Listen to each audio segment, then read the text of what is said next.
When I first met Haru, I thought the patterns on his skin were tattoos.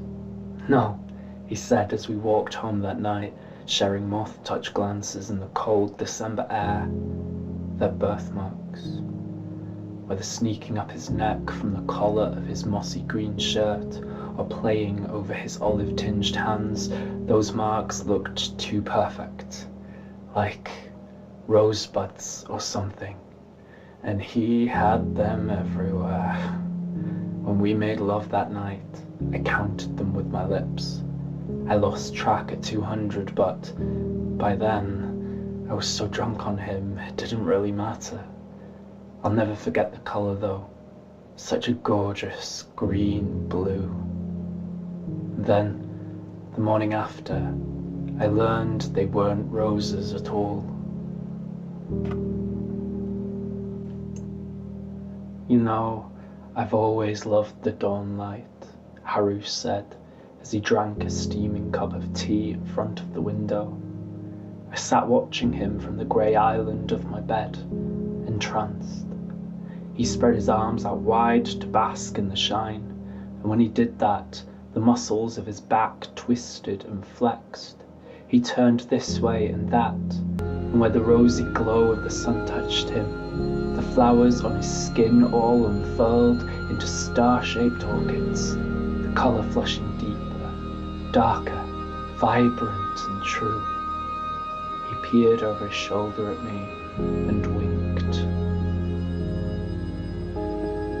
"I never asked where you're from," I said the following night when, mid-bite of our takeaway Chinese food, I realised I knew absolutely nothing about him. I'd met him in the graveyard. One moment I was looking at the flowers between all the graves and thinking how lovely it was that Reese had so much colour and beauty to keep him company in this his long rest, when the air came to life with the sweetest scent. I closed my eyes, just for a second, so I could take it in.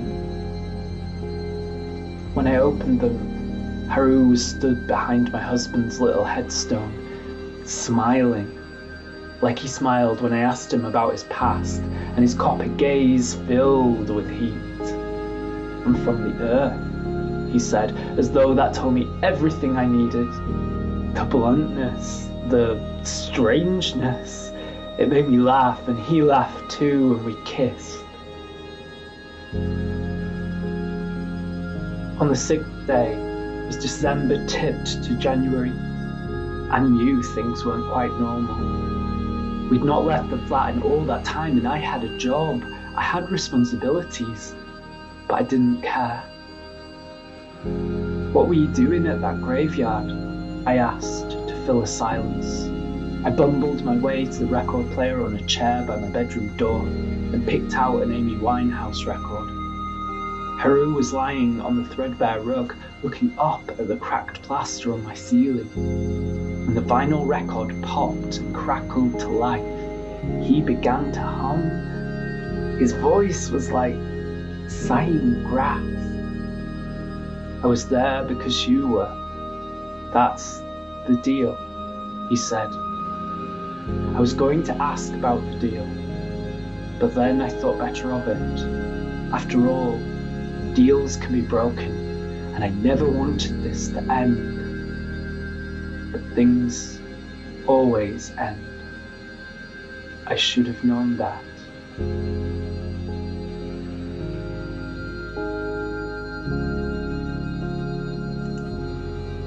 On the 7th day, Haru didn't get up when I did. Usually, all I had to do was stir or crack my eyes open, and his lips were on mine, his hands finding my hips. That morning though, with the blanket pulled firmly up over his head, he seemed intent on sleeping in. So I let him, and I went to make breakfast. Then I heard him moaning. "What's wrong?" I raced around the bed to his side. When I pulled back the covers, I froze. The orchids over his skin had all turned black, and his flesh looked bruised and purplish grey. Oh my God, we've to get you to a hospital. Come on, Haru, please. My name, he whispered through cracked lips. Don't you think it's funny that I never told you my name? I stopped trying to wrestle him up from bed then. He was right. He never told me. I just knew, I said. Look at me, love, he said, taking my hands in his. He pulled me to the bed and leaned his head on my shoulder as though he was just so very tired. His eyes, the copper there, had turned pink and washed out, and his dark hair had started to fade to a cloudy grey. Seasons change, he said, and when that happens, when the earth herself is kind, we Nature King can walk with you, just for a while. I don't understand. He winced. You lost someone a long time ago, and that creates a space through which strange things can slip. So here I am, a strange thing. Or here I was.